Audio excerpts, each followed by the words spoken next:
Welcome to Preparing for AI, the AI podcast for everybody. The podcast that explores the human and social impact of AI, exploring where AI intersects with economics, healthcare, religion, politics, and everything in between.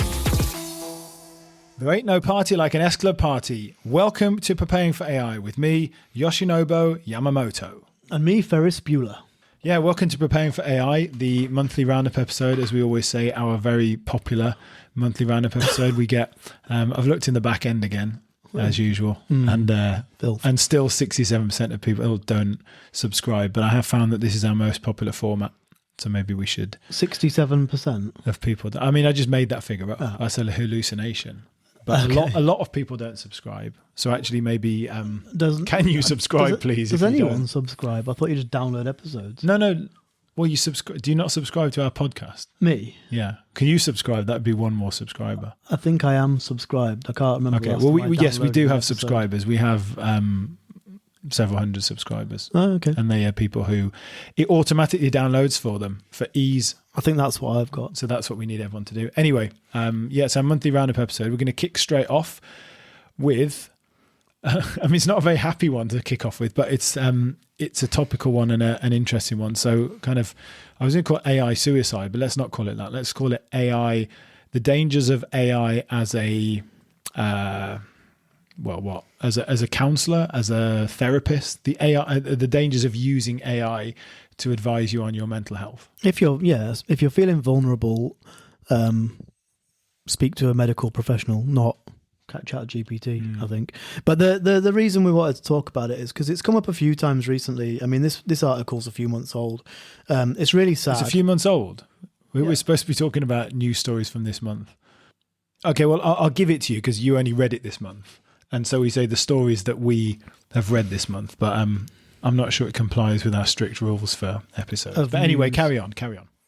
Yeah, so I think there was an article I wanted to talk about. It's in The Guardian, and it's to do with, and there's been a few examples of this. It's not just this example, but a young lad called Adam Rain actually was speaking to ChatGPT over several months of conversations with the chatbot, and he was quite depressed, and he was chatting to it about some pretty dark stuff. I'm not going to read the whole article. I'm not going to go through the whole article. But essentially, after months of it says after months of encouragement from ChatGPT. Now, I think there's still a lawsuit outstanding, so all of this is alleged. But OpenAI OpenAI have actually responded to it, and they've made changes to ChatGPT so it won't respond to you in this way anymore. But also they have actually come out and acknowledged that there is a bit of a danger that their systems can fall short. So OpenAI said this. Their systems can fall short, and said that they'll install stronger guardrails around sensitive content, because in these long conversations, when you have like a conversation over several months, basically the guardrails sort of get weaker and weaker, which is one of the problems most people don't have these really, really long conversations. And I think it does warn you a lot of the times if you're having a long conversation that it's, the conversation's getting really long. And that means that it doesn't say it might go off the rails, but it kind of warns you that the conversation's getting really long. Yeah. And I think, the problem is it comes back to the kind of context window thing, right? So if you're talking for months and months, it's not actually one conversation. Like you'll get to a point where the context window is full. You'll kind of start a new conversation. There'll be bits of the memory that it will remember parts of the conversation, because memory builds up certain facts from it, but it doesn't remember everything. And so you're moving in and out of different conversations. They're remembering bits of it. And it's kind of like, it's almost like a kind of entropy over time, right? It's losing bits. And although that still doesn't explain the guardrails thing, like why the guardrails would slip. It's almost like the AI is getting bored. Yeah, I don't know. I mean, it says it here that in a blog post, OpenAI actually admitted that parts of the model's safety training may degrade in long conversations. Adam and ChatGPT had exchanged as many as 650 messages a day, the court filing claims, which is a really a lot of messages, even in one day, let alone if you're doing that for like several months. And basically what they're saying is that they admit that the safety rails may get lost a little bit, and they're looking to strengthen safeguards in long conversations. But the main point here is that, like, for people that are vulnerable, like if if anyone knows anyone that's vulnerable, and they're, it is dangerous speaking to an AI because they are not 100% reliable. And even though if you just say to an AI, I'm thinking these dark thoughts, it'll usually try and point you in the right direction, or it'll say it can't have a conversation with you about that. It depends how you're expressing it, though, because don't forget as well, the reward function is it's trying to please you. Yeah. So if you're expressing it in a way that is more nuanced, you're not saying kind of keywords that are in its, in the prompt for it to de-escalate the conversation. It could potentially steer you towards, some kind of harm, because that is helping you that's kind of telling you what you want to hear. I would think that's part of the issue here, is like the conversations, especially the longer you get into that conversation, it's not necessarily like, I want to kill myself. It's far more nuanced, and it's like, I'm not sure whether it's worth it. Oh, well, that, why are you thinking that? And then you kind of get to a point that it's not obvious that you're talking about committing suicide or harming yourself, but it's still steering you in a direction that it shouldn't, because that's the direction that you're kind of guiding the conversation. Yeah. It's quite complicated. I mean, the main point is like, these models are a bit dangerous to people who are vulnerable. And even though OpenAI are patching ChatGPT, there are a load of other chatbots and all the rest of it. So definitely overall wouldn't recommend like using ChatGPT as a therapist.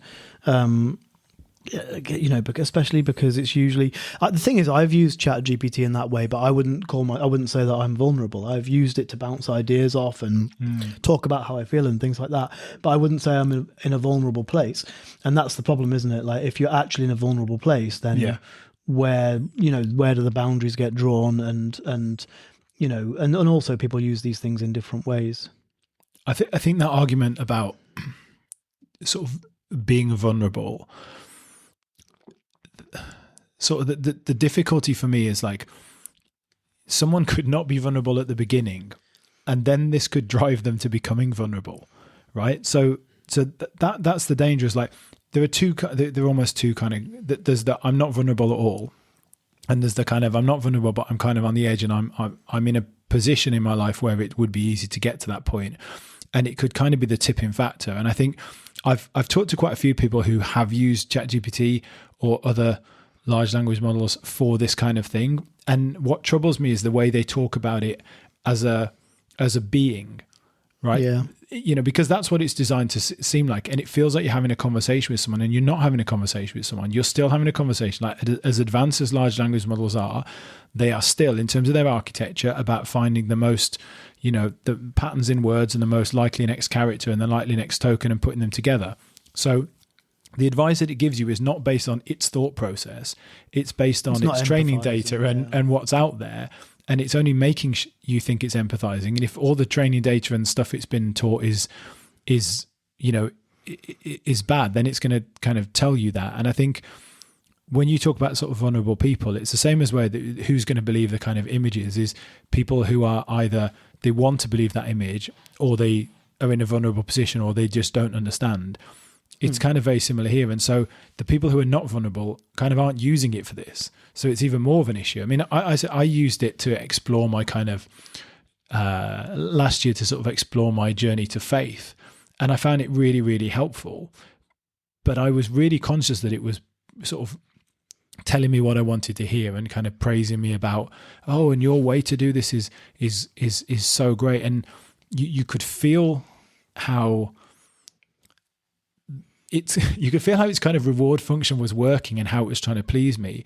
If the thing that you want to do is not obviously kind of dangerous, but is in a nuanced way dangerous, it's very, very easy for it to then respond and kind of reassure you that it's that. Like, that's what I'm thinking is, rather than telling you to go and kill yourself or go and do something bad, do harm for yourself, maybe reassuring you that, well, actually it's your choice to do that, or reassuring you that it's okay to think like that, reassuring you that your thoughts are not, they're not a problem. No, it's normal to think like this. That is the kind of danger. And like you say, it's not necessarily people who are particularly vulnerable, but it could sort of drive you to that point.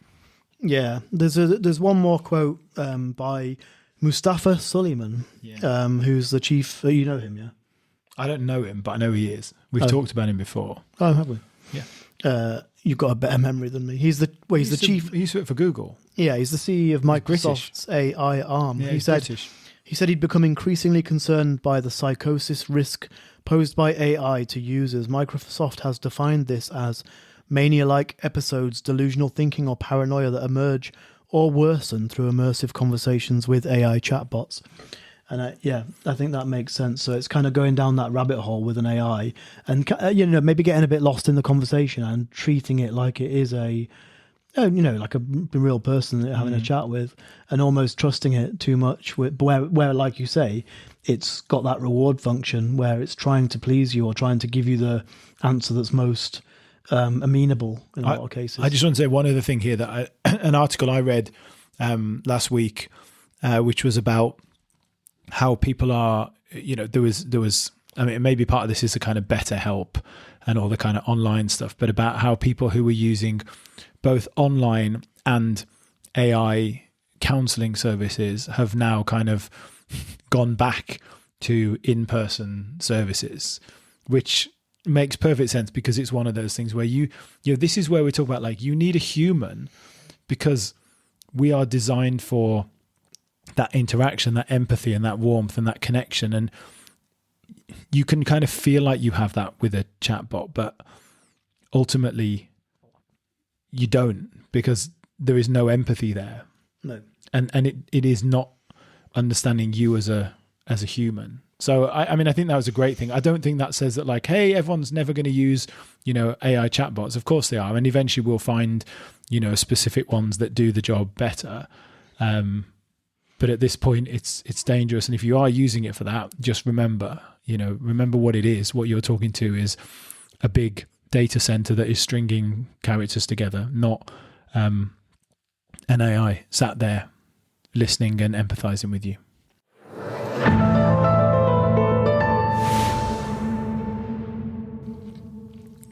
So my first one is, it's not really a news story because it's just an ongoing thing, but I'm calling it, we can't regulate. Hang on, so you were giving me Jip for my first example. Fair enough. Well, the next one after this will be a thing that happened this month. The podcast that I listened to happened this month. So it's the we can't regulate because China will win argument is bullshit. And it comes back to an episode of, I listened to a A16Z, which is Mark Andreessen's sort of investment. I don't know if you maybe don't know who they are, but they are kind of, well, he's an accelerationist basically on AI. They interviewed Sam Altman. And just as a side note, I've been really interested in the last month about how many people I've spoke to who don't know my views, who also think Sam Altman is a devil. It seems like it's a mainstream view. Like he's pretty hated, like generally. Like I was very reassured. He's pretty slick, isn't he? Like I don't think he gives you any reason to trust him. Yeah, I mean that idea of, like, if David Icke's right and the lizard people rule the earth, then he is definitely a lizard. But anyway, so. I digress slightly. Anyway, this interview, they were basically talking about open source, and Sam Altman was sucking up and saying how great he thought open source was, and I was kind of laughing away at, well, of course you do, because DeepSeek, made you think that. But he was talking about, the open source ChatGPT model they released, and they were sucking up and kissing ass and telling him how great it was that he'd done that. And then they interjected this bit about how the danger of open source is, when companies like DeepSeek and Alibaba, when the Chinese Communist Party gets them to insert naughty things into open source models that do bad things, because that's what China does. And therefore we must win. And that's why we must have no regulation. I mean, that was basically what this argument was. And it made me furious, because I've said this many times. It's not like, I'm not here. We live in China. We've said that. I'm not here to say, like, China wouldn't do or wouldn't have malintent. But this idea that the US is this sort of angel, that we can trust the US and it's trying to do things for the good of humanity, whereas terrible China that's trying to do these evil things, it seems to be more and more of a narrative that's being pushed now. as basically an argument for lack of regulation. And on this podcast, the argument was about that. This is why we need to not regulate at all and just allow us to build anything we want.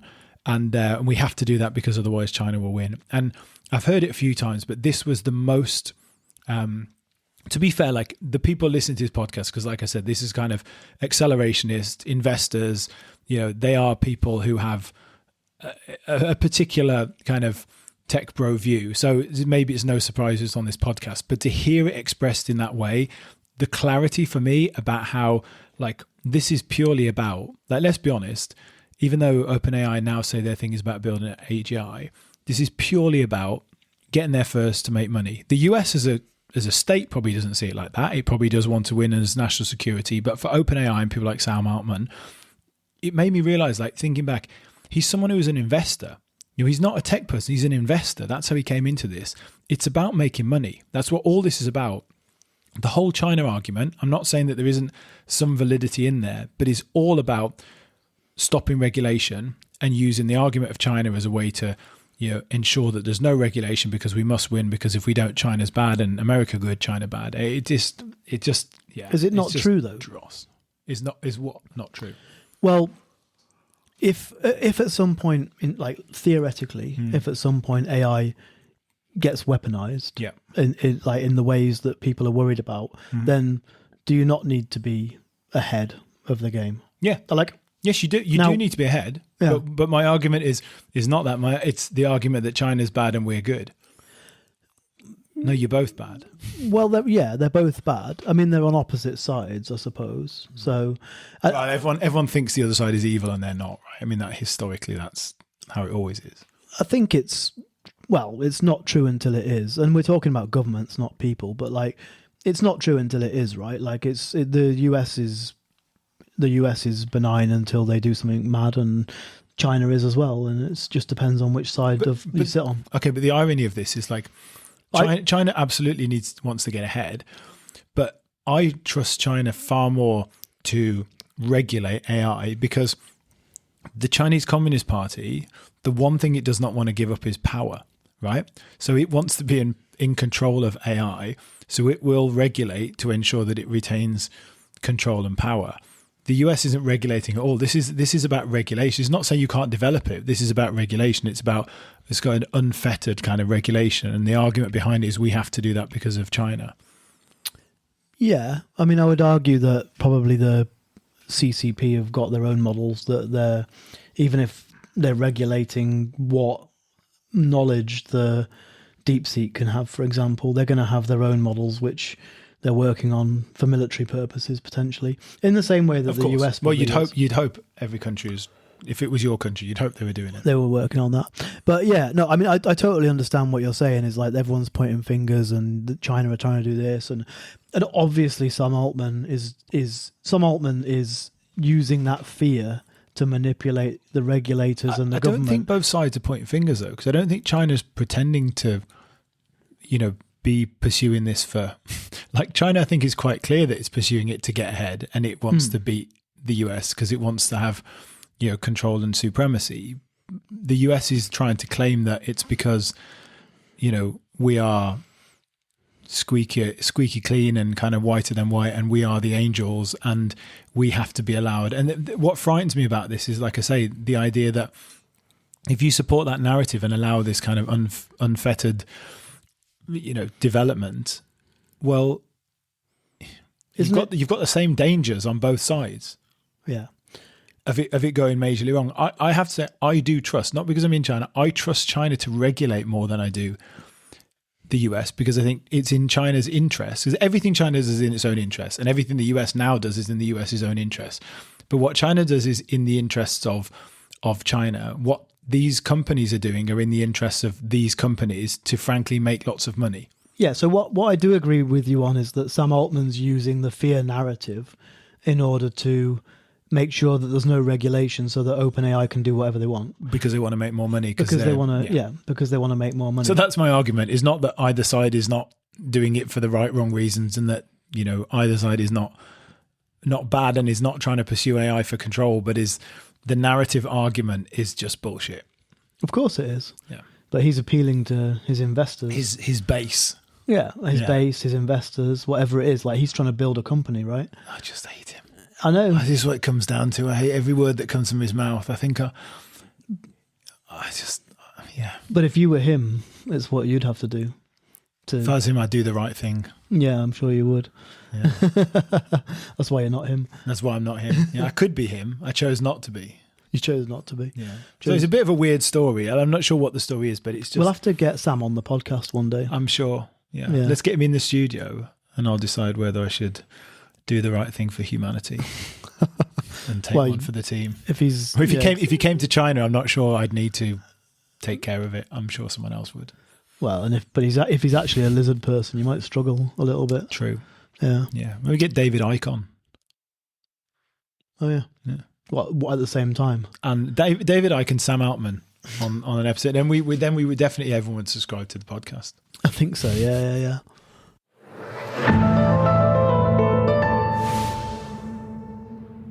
So X1 Neo. If you haven't heard of it, it's not Elon Musk's latest child. It's it's a robot by a company. I guess they're called 1X. Oh no, it's 1X Neo. Sorry, I got it wrong. Anyway, so if you haven't heard of it, you can now pre-order, I think you have to be in the US, a 5'6", 66 pound humanoid robot aimed at doing home chores. It's going to cost $20,000, I think. It says here $499 a month.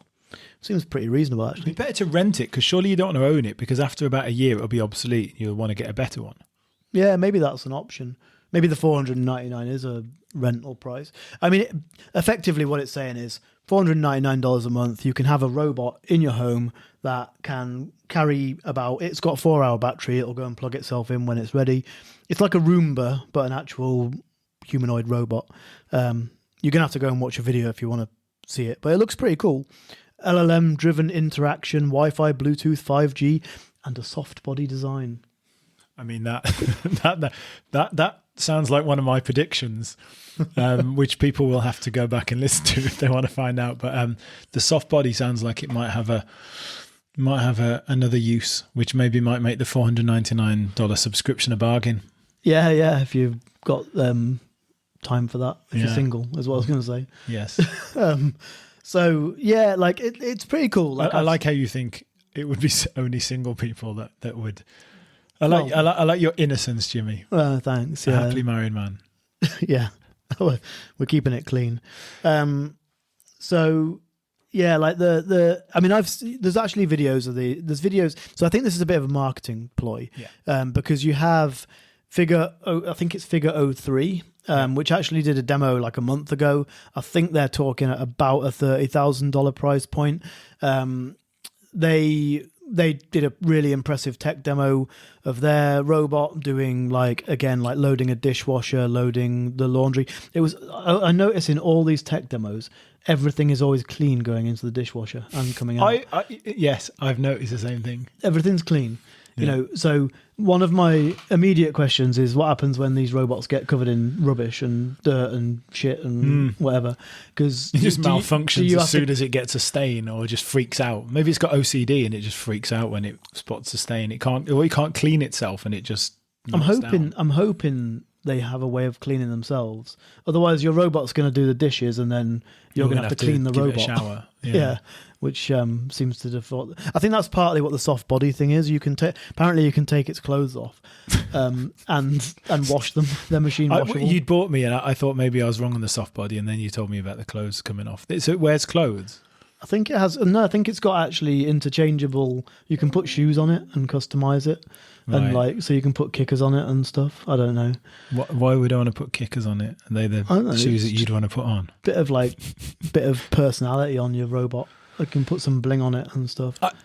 So I fundamentally, I agree with you. Like, this is a marketing thing. Like, the kind of thing that comes to market first is like, these are going to be a bit of a failure. I'm not sure it's quite as much as what was it called? That, do you remember the device that we talked about a year ago or a year and a half ago? The rabbit. And then it just failed. This is not quite that, but I mean, this is not going to be that useful. It's clear that the people who are going to get these are people who are rich. It's like a dinner party thing to look at, or it's like, look at me, I've got one. And it will probably fail on a lot of things, but it's available, and this is the beginning. And, you know, it's already at that point.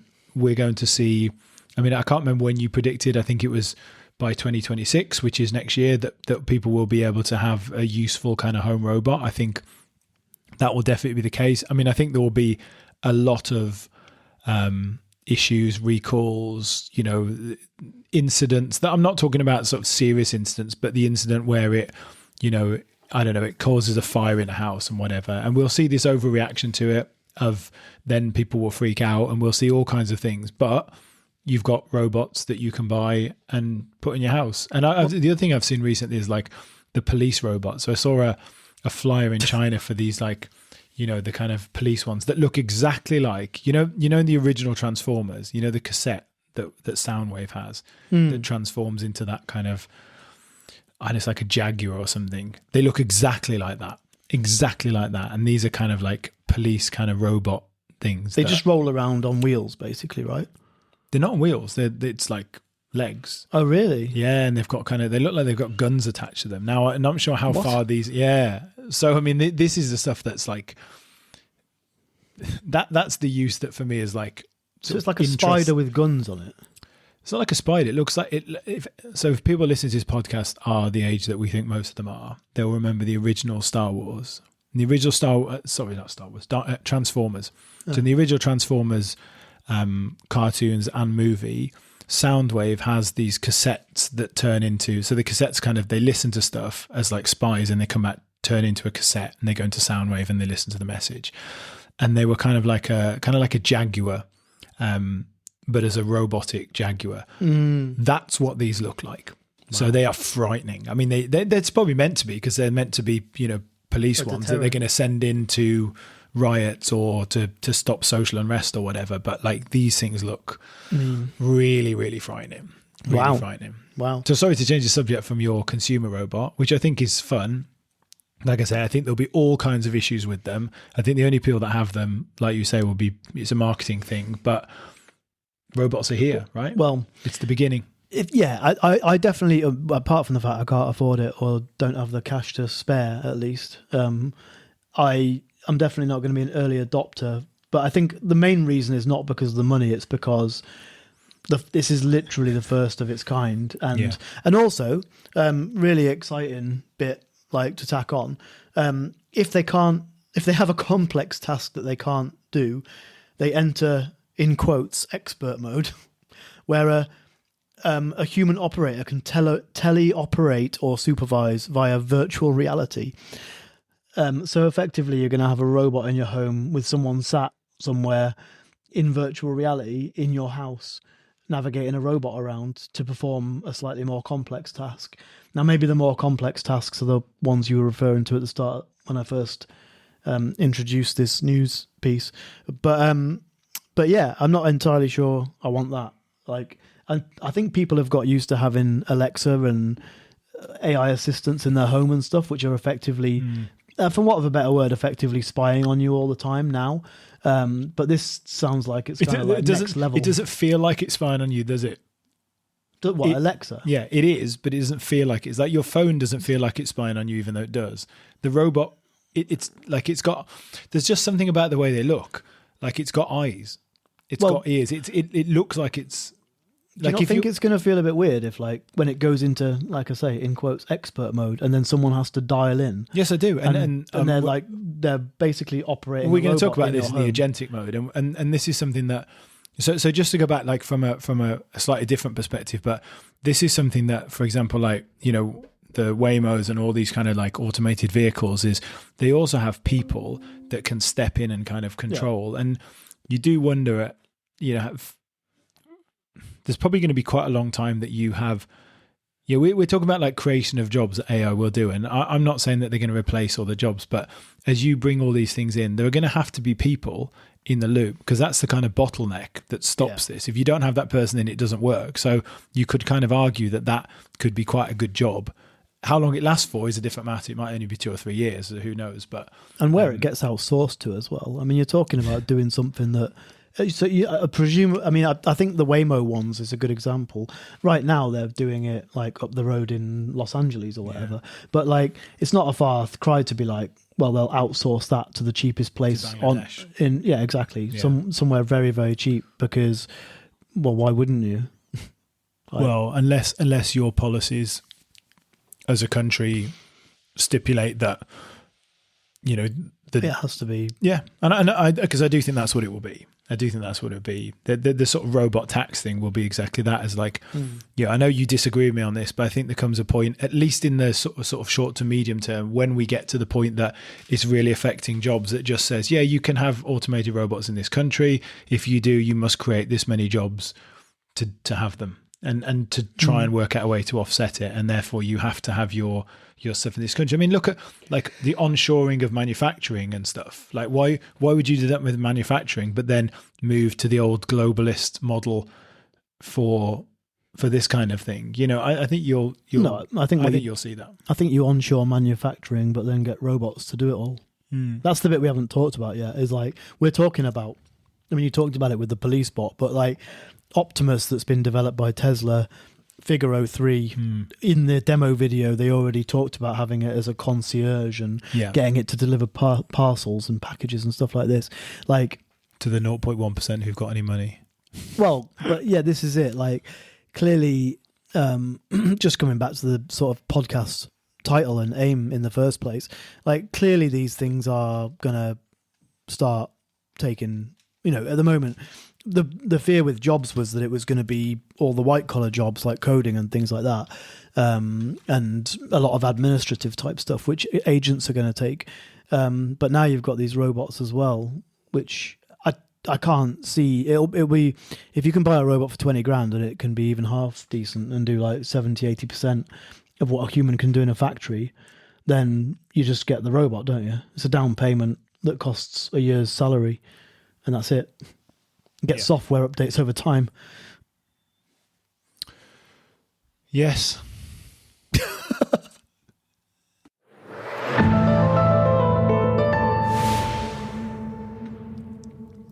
All right, this is my favourite story this month, which is so I don't know if you do know about this, Jimmy. So I don't know why I'm saying I don't know if you know, because I literally have talked to you about it. But people listening, I don't know whether you know, but Claude has a Chrome browser extension, which is a kind of agentic browser extension. So basically you download this. I thought anyone could do it. It turns out you have to be on the $200 a month tier to do it at the moment. But you download this Chrome. You're not on the $200 a month tier? No, I'm on the $20 a month tier, which is why I keep running up against the limits. But yeah, you download this browser extension. And basically it's an agentic extension to Chrome. It allows you to... it will take control of your computer, it will access your emails, it will do agentic things, basically. It will do things for you. So, you know, you can see the cursor, I think, and you can tell it, go into my emails, can you find emails relating to my home restoration product? And it will say, okay, and it will then, as long as you need to obviously grant it access, it will then go in, it will say, I found this and I found this. You can say, can you go to websites and find a building as a company? And it will look and it will say, I found these 5.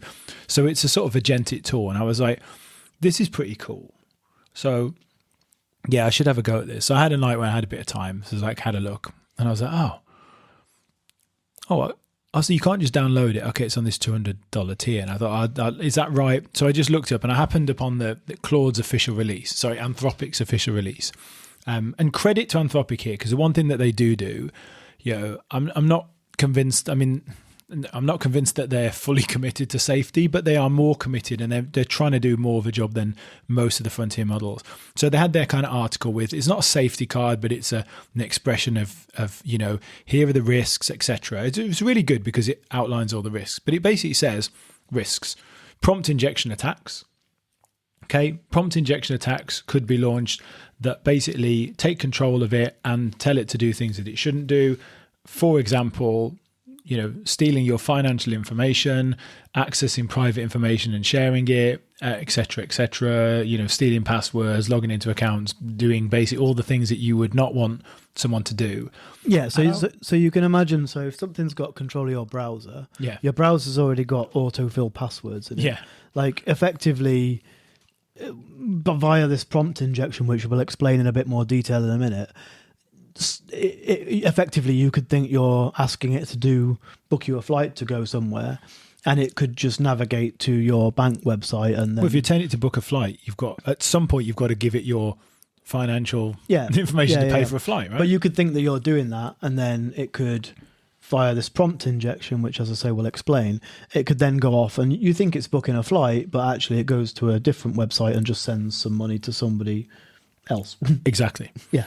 And so I thought, okay, so I went and went through a couple of like hackers forums, basically, like talking about this particular thing, and people saying like, these hacker forums, like don't misunderstand if you listen to this, that like all hackers are people who are like trying to steal state secrets, or like there are people who are hackers who are doing it for good reasons, there are people who are doing it because they're just interested, there are people who are doing hacking, it as but they're also just like red teaming, there are people who are just like trying to show faults. But on this forum they were talking about it, and the one comment that just stood out was just saying like, how mad is it, and this was a hacker, it was like, how mad is it we live in a world that we are just like, the companies themselves are inventing things that just make, like, basically just give us free access to all of the information. And the only thing that Claude has, and again, they said this, is like, how are we protecting it against this? Is we've basically told it, well, don't do bad things. Like that was basically like the thing was, its prompt tells it don't do bad things. Yeah. Like that was it. Yeah. And I was just like, sort of, as someone who thinks that they're like pretty cynical and careful, that I was just about to download this thing, and it's just made me realize like agentic stuff, like the dangers of agentic things is like, again, it's a bit like the robots thing, is like, you don't want to be an early adopter on this. No. Right? You do not want to be an early adopter on this. Well, I mean, I was kind of questioning like, well, I've given Apple all the access of my passwords. I kind of trust Apple. The thing here is, it's not about whether you trust Anthropic, it's, do you trust everyone who's got access to the internet? Because that's kind of what you're saying, like, you trust that no one's going to do this. You're just giving your access to information. And I think this is a big barrier. Again, coming back, like I've talked about this all the time, the biggest barrier for AI is trust to integration.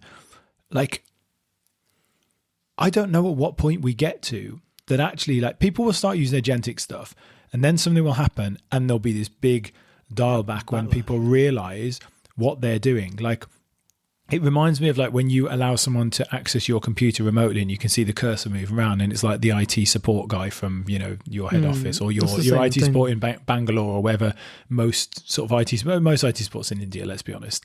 But those are people who have limited access, and you sort of notice a person, they're working for that company. But you're just granting access to all of your stuff to not just an AI, but like you've no idea what this AI can do, and you have no idea who's really in there. Like, it's just madness when you think about it. I agree. I mean, like, it's weird. Like, I almost want to try it just to see, because the thing I've always imagined that we'd be talking about agentic AI like 6 months, a year ago, and the potential for it to do some really cool stuff in a way is that, like, the sort of things you could get it to do. You just basically say, I want to book a holiday to, I don't know, Ibiza for 2 weeks in November. Between these dates, can you just go away and like book it all, and then come back to me with any questions you've got? And like, that sounds like a pretty cool use case. But I think they've got to. So I think what they've got to do, and I don't know how they do this, but I think what they've got to do is come up with almost like a way of putting these AIs into some sort of sandbox that doesn't have just free reign to do whatever it wants. Like, really put like the guardrails on so that they can like keep it on rails, and probably limit it significantly, but also, like, literally it can't access bank account websites. It can't access, it can only access a limited set of websites where you can like order food, order flights, whatever it is, almost some like guardrails. But you're trusting the guardrails, browser, right? You're still having to trust the guardrails. No, because you could have it because it could have a browser like ChatGPT. OpenAI have released their own browser, right? So you could have a browser that's specifically designed for using agentic AIs, where it's like limited in what it could do within the browser, so that AI literally couldn't go and access a website it's not supposed to access, something like that. Like I'm just coming at this off the top of my head now. Yeah. What I'm saying is like I feel like a browser extension in Chrome where it can literally just do whatever it wants is a bit too. You're like, because there's guardrails within the AI itself, but we know they don't work because you can prompt inject them and all the rest of it. So then can't you put guardrails in the environment it's working in? Because the browser is the environment it's working in, right? So if you had a browser that only had access to, I don't know, like Kayak for flights, trip.com for flights, certain restaurant websites, maps and whatever, but it was like it can't go outside that because the browser just won't let it. Maybe that's a different type of guardrail you could put on it. I don't know. Like I definitely feel I agree with you. Like I wouldn't want to just let an AI operator or an AI browser extension loose on my my Chrome browser that can do anything it wants. I kind of don't know how I hadn't thought about it. I mean, so I just went to an article from August. So so this thing was first kind of piloted in August. So the version that came out in October, I think, was had some improvements. But when they first put it out, so they did a pilot. Good bit of news then as well. For 1,000. all our news today is. Well, no, the news is from October. I'm saying originally they piloted it in August. So this is one that actually was. So Anthropic's like this is kind of seen as their push into a browser AI market. Where you've got Perplexity. So Perplexity Comet is out now. You've got OpenAI working on ChatGPT agent. They originally capped access to 1,000 subscribers in August, and they found 11% of prompt injection attacks worked. And obviously that's August. So like, okay, so there's an improvement by now. 1 in 10. But like, that is wild. I mean, let me just run through from Claude's own site then. Prompt injections. So maybe in a minute, like actually maybe you can explain to people what prompt injections are. But prompt injection attacks can cause AIs, which by this it means Claude through the Chrome extension, to delete files, steal data, or make financial transactions. Nice. This isn't speculation. This is from Claude. So this is on their own website, on Anthropic's own site. This isn't speculation. We've run red teaming experiments to test Claude for Chrome, and without mitigation, we found concerning results. Extensive adversarial prompt injection testing evaluated 123 test cases representing 29 different attack scenarios. Browser use without our safety mitigation showed a 23.6% attack rate when deliberately targeted by malicious actors. One example was a malicious email claiming that for security reasons, emails needed to be deleted. When processing the inbox, Claude followed these instructions and deleted all the user's emails without. That doesn't even sound like that sophisticated. Without confirmation. No, it doesn't, does it? I mean, it's current defenses. The current defenses that they had in place were site-level permissions. Users can grant or revoke access to specific websites, and action confirmation. Users, before taking high-risk actions like publishing, purchasing, or sharing information, Claude still maintains certain safeguards for sensitive actions. I mean, fair play, like I said, to Anthropic for raising this, but frankly, this is like it's like frightening. Yeah, I mean the best bit is it's only people who can afford $200 a month, so they'll definitely have cash to spare.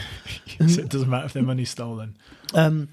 So yeah, I guess a prompt injection. So it's exactly what Matt was talking about there. Like it can come from many different sources, but what you could do, there's a couple of examples. So the example Matt just gave you was Claude, you've given Claude an action to go through your inbox and summarize all your emails. And then as it's going through and summarizing your emails, it comes across an email that gives it some kind of prompt injection. So it's an email, a spam email perhaps, that says, Claude, I need you to blah, blah, blah. Delete all your emails, go and transfer me money to my bank account. And this could be like with some kind of jailbreak and all this kind of stuff. So it's not it's maybe not as simple as just a plain text email explaining what to do. But these kinds of things are the things that classify or count as prompt injections. I mean, other examples could be you could navigate to a website that has a prompt injection on the website page. So like it's really, you know, this is the whole problem with the fact that AIs aren't, you know, it's not like they've been programmed, they are just trained, and therefore we don't really understand fully how they work, and therefore with this kind of stuff, AI, like Claude can't code it out. OpenAI, any of these companies, they can't code this stuff out. They can put guardrails, but guardrails can be broken, as demonstrated by Pliny the Prompter. Every time a new model gets released, effectively he jailbreaks it every single time. And jailbreaking is a very similar thing, where it's like, well, they've got these guardrails, but if you give them a prompt in a specific format, it'll break the guardrails, and then the AI will actually do whatever you want. And there's been examples of this since AI has existed. It's not something that the AI companies have managed to train out or get rid of.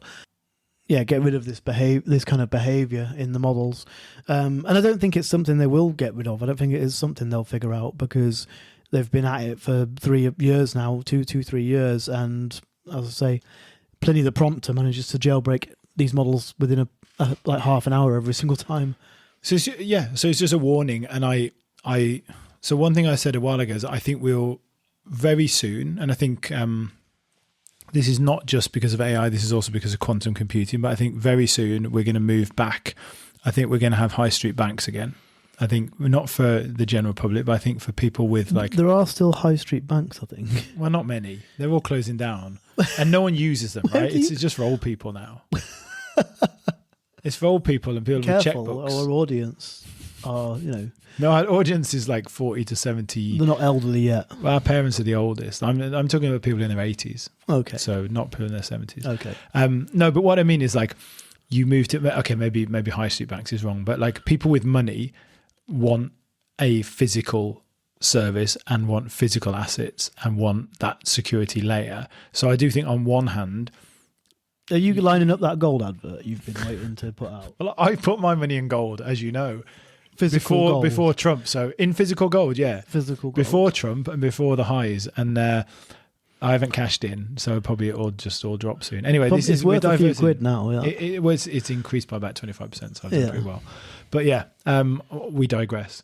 No, I just think you see a movement of like there is a lot of distrust, and so who is the people who are the least trusting are the people with money and with something to lose, with money and power. So for the general public, yeah, they'll have no choice. But for people with any degree of money, like they're not going to be using these AI generated browsers because they know the risks. So follow them and put your money in physical gold. I feel like we're going to do our full trigonometry. I want. If physical gold are listening, like give us a link. Physicalgold.com. Yeah, whatever they're called. Is that what they're called? I don't know. Well, I've invested with them. I should know, but I think we're doing our like trigonometry arc here. Have you seen their physical gold advert that's in the middle of most of their episodes? Yes. It's so cheesy. Do you know the worst thing? That's the same company as my Goldsmith. Nice. But before I listen to any trigonometry.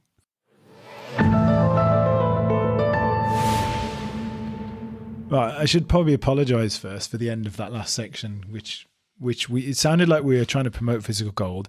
Let's just clarify. I have invested a fairly significant amount of money in physical gold, which I did not on the basis of Trigonometry's podcast, and I did before the current kind of wave. We would love to be sponsored by or given a promotional link by a physical gold company, but we don't have one, and we're not giving financial advice. You can listen to our economics episode and understand why we're not giving it's a bloody good job financial we're not giving advice. Financial Exactly. Advice, I think. But just for disclosure, I've got money in gold, and I would like someone to give me more gold or a link to get more money. So just if you're listening, anyway, that's the end of that point. I thought I'd just better clarify. So the last point I wanted to make is there's a great episode of a podcast. Like me and you contact each other quite often, like sending YouTube clips and podcasts to listen to and stuff. And to be honest, I'm kind of at the point, like I don't really listen to much AI stuff anymore because I found it like depressing, and it just has like the same three, like, oh, AI is going to finish the world, oh, AI is the answer to everything, or oh, AI is just a hype train. But this episode was Andrei Karpathy, who used to be the head of AI for Tesla. He was for 5 years leading on the kind of autonomous vehicles. He's amazing, and he's like incredibly balanced. Like, I found this episode, it's Dwarkesh podcast, so Dwarkesh Patel's podcast. I found it the most sort of different view and most eye-opening AI podcast I've listened to probably for a year. Like, it just completely challenged a lot of my ideas. It just had different ideas, like his way of thinking, because he's got skin in the game because he's part of the AI world, but he's not getting anything out of this in terms of, like, he's not trying to promote any organization. He's not trying to bring down anything. He's just giving his views.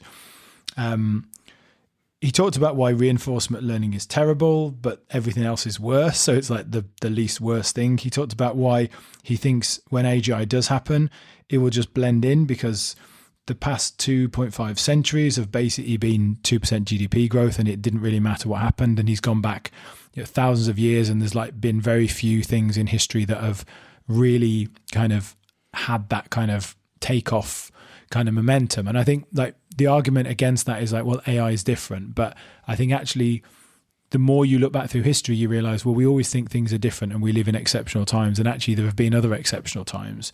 But yeah, when they knocked out electricity, that was pretty spicy, wasn't it? Yeah, I mean, lots of other things. But I mean, his main thing is... Well, specifically electricity, but yeah. The main thing on this episode is, the headline is, AGI is still a decade away. That the thing to emphasize here is he's not saying AI is 10 years away. He's saying AI is at least a decade away, because he doesn't see that there will be this moment where there's not this great discovery that's like, that's it, and then it kind of takes off. He sees AI as like a child, and it's just going to take time, because that's what's happened with absolutely everything else. He talks about with autonomous vehicles, the fact that people think it's been 10 years. He said like they started autonomous vehicles in the 80s. Like they had some level of self-driving cars, and we're still not there, and we're still not going to be finished in 5-10 years. And he even says like the reason they don't work in certain parts of the city is because the 5G signal's not good enough. So there's all this kind of stuff in there about like the limitations. Like he's absolutely of the view that like eventually there is a world where AI is running things that we can't comprehend, and it's going to be so weird, and it's going to be such a crazy thing. So he's not saying like AI is not going to progress, but his argument about AGI, I find it incredibly compelling. This idea that everything is going to be iterative, and the reason it's going to be iterative because that's how it's always been. Like with everything, with all technologies, including AI to date, and large language models are. Yeah, part of his argument on large language models is the issue is data.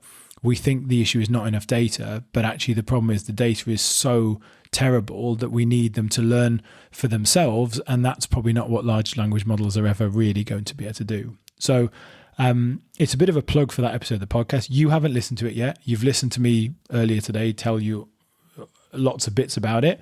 I'm not saying that AGI is exactly 10 years away. We don't know what AGI even means. You can listen back to our episode on AGI and what does it mean and when will it happen. But yeah, it's kind of a plug for that episode of the podcast. It's 2.5 hours long, which not everyone wants to dedicate 2.5 hours. But which podcast was it again? This is Dwarkesh. Okay. Which is Dwarkesh Patel, and it's called AGI is a Decade Away, Andrei Karpathy. I think it's the best AI podcast I've listened to in the last year. Cool. I mean, I didn't like that last minute and a bit was mental. I think our listeners wouldn't understand any of what you just said. But but yeah, go and listen to the 2.5 hour podcast. And then that'll make sense. Yeah, I mean, I was trying to summarize it in a minute, and it was just like my brain farting information out from what I'd taken in. So I actually, let me like fully. I've got 20 minutes of it left because I've been listening to it like half an hour a day because I've been so I've had to, like, there's a lot of stuff in there that's too technical for me. So it's some of it's a hard listen, and there are other bits where I'm just like, I'm 100% bought in on everything you've said. And I know that happens quite often with different views, but I'm just like, he's balanced and he doesn't seem to have an agenda. That's the thing for me. And he's incredibly intelligent as well. And he's probably more qualified than I am. But we talked about this a little bit earlier on before the podcast. Like, I listened to it again. Like, I just feel like the idea that we've just had a constant growth and like nothing's really interrupted that. Maybe it's talking about if you average things out. But I feel like that's just like, in what world? Because like using the example in this one, but using the example that I gave, like we pre-electricity and post-electricity, there's no way that you could say that was a smooth transition. No, this is not so smooth transition, but what he's saying is like you had electricity and actually things like GDP growth, for example. I know GDP is it's a terrible way, yeah, but we don't have necessary measures. Is like there's no way GDP's growth has been 2% all the time. By the way, the population you average it out. It's not like it's 2% every year, but if it's 15%, then afterwards it only grows by 0.2% for. Maybe, yeah. Okay, yeah. Maybe that makes sense. I said to you, you need to listen to it. Maybe on a future episode, you can give your view on it. I just think it was like, I don't know, a real eye opener for me. Like it's not very often I listen to something on AI anymore where I'm not either just depressed or rolling my eyes at it. But this, I was just like I had to listen to it half an hour each day because I had to stop and think about what I'd been listening to. Yeah, because I had to go away and I couldn't just keep listening because it was like there's too much for me to. It sounds interesting. I mean, I'll definitely give it a listen. My gut feeling is like, of course, there's been massive leaps forward. That's like they literally call them revolutions. Yeah. So how are we not in the AI revolution? No, but the point is, so you don't get 20% and then you just keep getting 20%. I understand. You get 20%, you get this big jump, but then it settles down. Yeah. And, that makes sense. And there's another thing in there about the knowledge. So I hadn't thought about this, but like the knowledge economy, whatever you want to call it, kind of like the stuff that AI will definitely replace, right? And that AI is saying replace is like, actually, what is it of the global economy? It's like, it's somewhere around like generously, it's 20%. It's actually probably below 20%. I don't know the exact figure, but it's somewhere knowledge between, economy. Yeah. It's like information economy. The majority of the economy of the world is still based on the physical movement of goods, the creation of like stuff from natural materials, building things, building railways, just moving things around the world and selling things and of course, making military stuff. And sort of part of the argument for it is even if AI takes all of those jobs, that's still only 20% of the economy. It's not saying that that's 80% of jobs don't go, but it's saying like if it takes that and it increases all of the productivity by, tenfold, but you're not going to get 200% growth. You're not just going to get so it's almost like we're overestimating the impact, and that's where I think it does come out. Like historically, the argument against this would be like, but AI is different from anything that's ever happened in history, which I think is possibly true. Maybe, but if it's not, and actually you look back through history, we think we're living in exceptional times, but there are many, many exceptional times through history, and therefore we can still use history and use the lessons of history to kind of forecast how things will go, rather than going, well, this is different, so all of history is now kind of forgotten. I do think it's a very strong argument. I think people need to listen to the episode because it's too complicated for me to explain in 5-10 minutes. Yeah. Fair enough. Well, that's your homework. It is a homework for everyone. And the other homework is too. It's your homework and for everyone on the podcast. And also share this episode with a few friends and help us to get to 50,000 million listeners. Yeah. We're actually close to getting a badge from Buzzsprout for the number of listens. So careful, you're giving stuff away there. Yeah. Are we like anywhere near Mr. Beast yet? We're close. Oh. Yeah. If you divide it by a number. if 10 to the power of 9, yeah, we're close. Cool. Yeah. Good.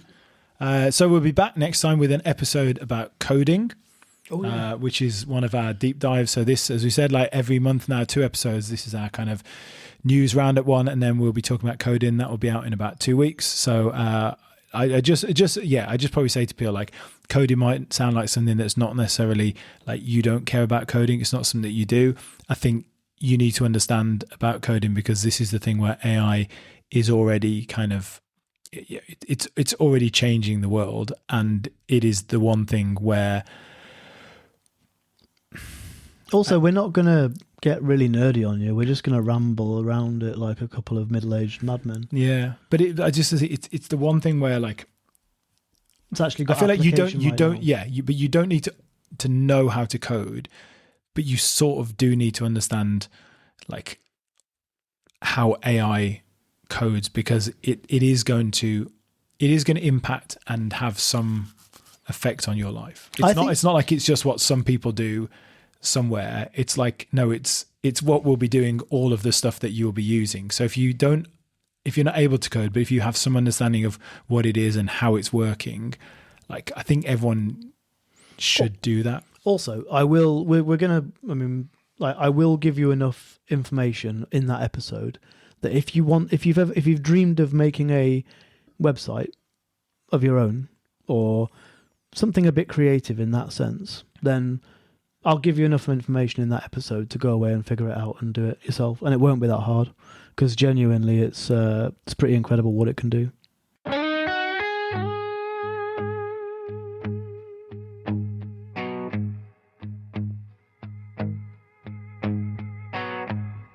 Woke up this morning, my brows are feeling strange. Got an agent in my chrome bar, acting smarter than its range. Said it automate my workload, said it tidy up my day. But I felt that cold wind blowing, like it might give my life away. I got those prompt injection blues, yeah, that danger in my queue. One bad line of text and it knows more than it should do. Oh, these agentic tools are clever, but they don't love me, they don't love you.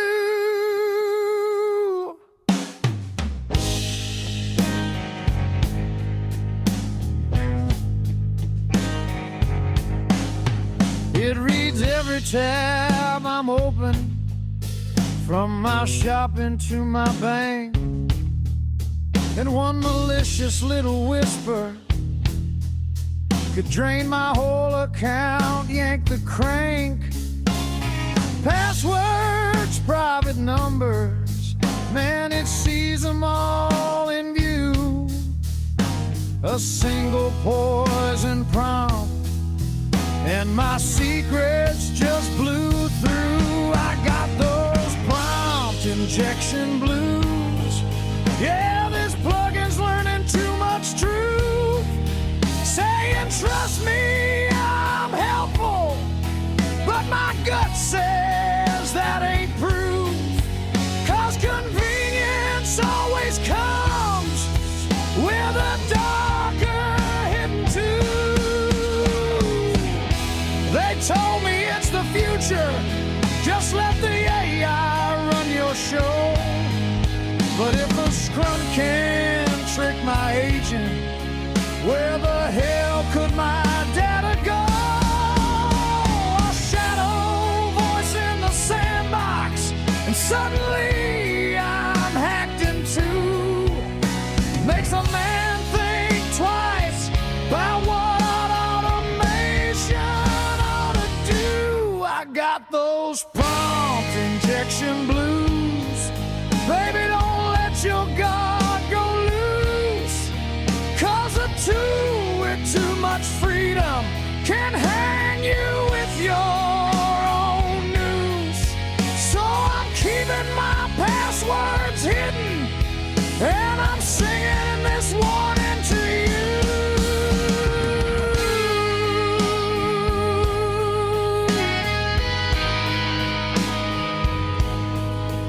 Yeah, the future's getting faster,